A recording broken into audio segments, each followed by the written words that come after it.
নমস্কার বন্ধুরা, কেমন আছো সবাই? আমি ব্রততী, বিবিধ ব্রততী ব্লগে সবাইকে স্বাগত।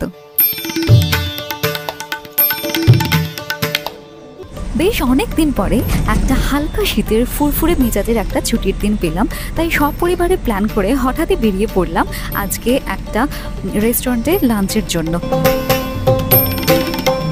এদিকে মা গঙ্গাকে প্রণাম করে সামনের দিকে এগিয়ে চললাম। আমার লোকেশন থেকে এই সেকেন্ড হুগলি ব্রিজটা ক্রস করলেই একদম 10 মিনিটের মধ্যে কলকাতা পশ এরিয়া। প্রায় 40 মিনিট মতো সময় দেখাচ্ছে ডেস্টিনেশন। এই যে চলে এসেছি।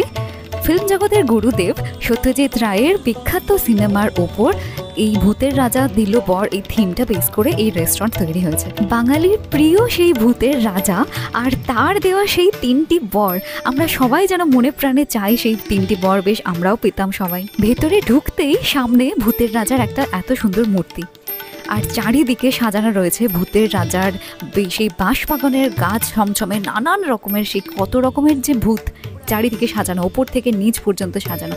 একদম সিঁড়ি দিকে ওপরের ফ্লোরে এই শুন্ডি রাজার যে রাজ দরবারে থিম করা যে উপরটা, সেখানে আমরা সিটের জন্য চলে গেলাম। প্রথমে একদম ফাঁকা, যেহেতু আমরা একদম শুরুর দিকে চলে এসেছি আর 12টা থেকে এই রেস্টুরেন্টের ওপেন থাকে সবার জন্য, তাই শুরুর দিকে এলাম ও ফাঁকা নিজের পছন্দ মতো সিটটা নিয়ে বসতে পারবো। আর না হলে এখানে যা মারাত্মক ভিড় থাকে, তা বসা সিটের জন্য ওয়েট করে যেতে হয় রাস্তায় দাঁড়িয়ে, কারণ সিট পাওয়া খুবই দুষ্কর ব্যাপার। আর ছুটির দিনে তো আরোই মারাত্মক ভিড় থাকে। আমি এখানে আগেও বেশ কিছুবার এসেছি, যদিও ভূতের রাজার এই আউটলেট কলকাতা সহ তার আশেপাশে অনেক রয়েছে, 10টার উপরে তো রয়েছেই, তবুও আমার বিশেষভাবে এই যাদবপুরের আউটলেটটাই বিশেষভাবে পছন্দ এই দরবারের জন্য। কি অসাধারণ দেখতে না ঝাড়বাতিটা।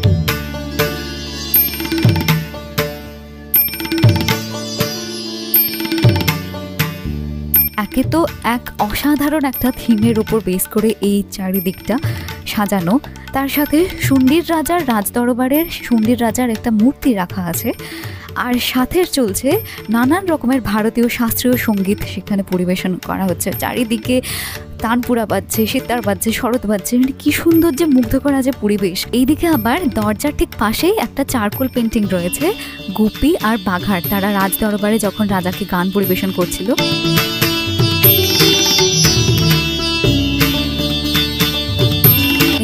মেনু কার্ড চলে এসেছে, আমরা এবার ভালোভাবে দেখছি যে কি অর্ডার করা যায়। আর এই সেই যে ভূতের ছবিটা, এটা সত্যজিৎ রায়ের নিজের হাতে আঁকা এই ছবি, সেটা এখানে দেওয়া রয়েছে মেনু কার্ডের ওপর। বিভিন্ন আইটেম রয়েছে, আর এখানে অনেকগুলো এমনও আইটেম রয়েছে যেগুলো বাংলাদেশের lost recipe, authentic lost recipe, সেইগুলো এখানে পর্যন্ত এখন ইনক্লুড করা হয়েছে। আর সত্যজিৎ রায় নিজেও তো খেতে খুবই ভালোবাসতেন, আর বাঙালি মাত্রই যেমন খাদ্যরসিক ঠিক তেমনই ভ্রমণ পিপাসু এবং সংস্কৃতি সাধনায় উন্মাদ। আর নানান রকমের ভূতের বর্ণনা দেওয়া হয়েছে, সে কত রকম যে ভূত তার নামও শুনিনি কোনোদিন। শাকচুন্নি, পেঁচাপেচি, দেবভূত, নিশিভূত, সে কত রকম ভূত, তাদের বর্ণনা ডিটেলস দেওয়া আছে। ফাইনালি একটা হীরক রাজার থালি আর একটা গুপির থালি অর্ডার করলাম, আর সাথে একটা আলাদাভাবে চিতল মাছের পেটির একটা অর্ডার করলাম। দেখতে দেখতে এক এক করে অনেকগুলো টেবিলে ভর্তি হয়ে গেল, লোকজন আসছেন খেতে। এইদিকে শুন্ডির রাজার একটা চারকোল পেন্টিং রয়েছে। যাই হোক, অর্ডার রেডি হোক, আমরা ততক্ষণ বাইরেটা আর নিচের যে ফ্লোরটা, নিচে যেরমভাবে থিম ডেকোরেট করা আছে সেইটা চলো তোমাদেরকে একটু দেখিয়ে আনি।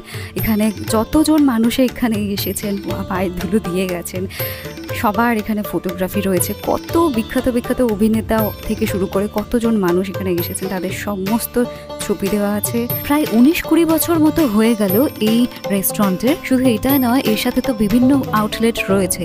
তো 2005 সালে এটা প্রথম তৈরি করা হয়েছিল। এখানে কত যে ফুড ক্রিটিকদের এখানে সার্টিফিকেট রয়েছে। আর ওই যে ওপরে আমার প্রিয় ভগবানের ছবি।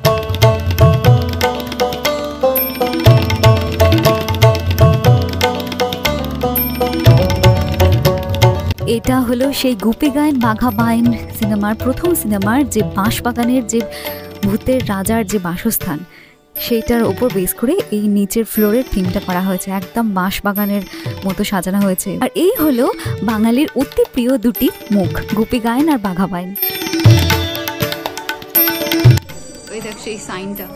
এই স্টারটা এইভাবে লাইটিং হওয়ার পরেই ভূতের রাজা ধীরে ধীরে আমাদের সবার সামনে আসেন। সেই স্টারটা এখানে লাগানো রয়েছে, ওখানে ভূতের রাজা আবার আসবেন।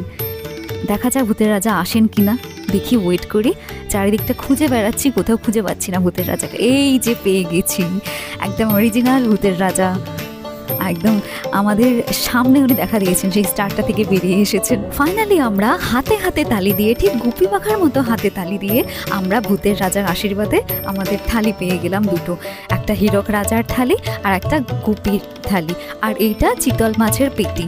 কি অসাধারণ দেখতে, আর খেতেও তো দুর্দান্ত। গন্ধরাজ লেবু দিয়ে শুরু করে কড়াইশুটির কচুরি, ভাজা মশলার আলুর দম, ঝুরি আলু ভাজা, বাসমতি চালের ভাত, বাসন্তী পোলাও, ইলিশ মাছের মাথা দিয়ে কচুর শাক, যেটা কিনা ওপার বাংলার একটা অথেন্টিক ট্র্যাডিশনাল রেসিপি, সোনামুগের ডাল, মাছের মাথা দিয়ে মুগ ডাল, দই পটল, শুক্তো, চিতল মাছের পেটি, পদ্মা নদীর ইলিশ ভাপা, গলদা চিংড়ির মালাইকারি, ভেটকি ফিশ ফ্রাই, ভেটকির পাতুরি, পাবদা সর্ষে দিয়ে, রাজবাড়ির কষা মাংস, রাজবাড়ির মুরগির ঝোল, বেকড রসগোল্লা, আম্রপল্লীর দই, নলেন গুড়ের পায়েস, পাঁপড়, খেজুর, কাজু, টমেটোর চাটনি, আর সবশেষে পান।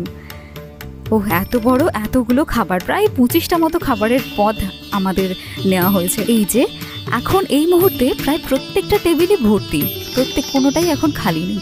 এমনকি এখন রাজামশাই স্বয়ং শুন্ডির রাজ দরবারে এখন দেখা দিতে এসেছেন। এই হলো শুন্ডির রাজার রাজ দরবারের সামনে শুন্ডির রাজার নিজের একটি মূর্তি।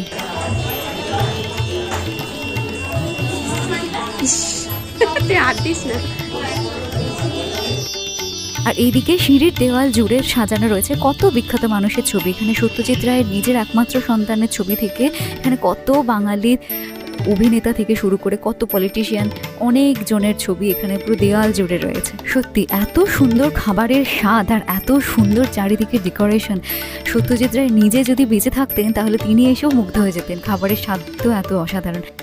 এদিকে মেন গেটের সামনে এরকম একটা ডাইনির টুপি রয়েছে, সেখানেও দাঁড়িয়ে আছে। আজকের আমাদের ডিল ছিল পছন্দ আমার, ট্রিট ওর। সত্যি এক অসামান্য এক অভিজ্ঞতা হলো সপরিবার মিলে এখানে আসাতে। তো কেমন লাগলো ভিডিওটা সবাই কমেন্ট করে জানাবে, আর ভালো লাগলে লাইক করে দেবে, আর এইরকম আরও ভিডিও দেখতে চাইলে আমার পেজটাকে ফলো করে দেবে।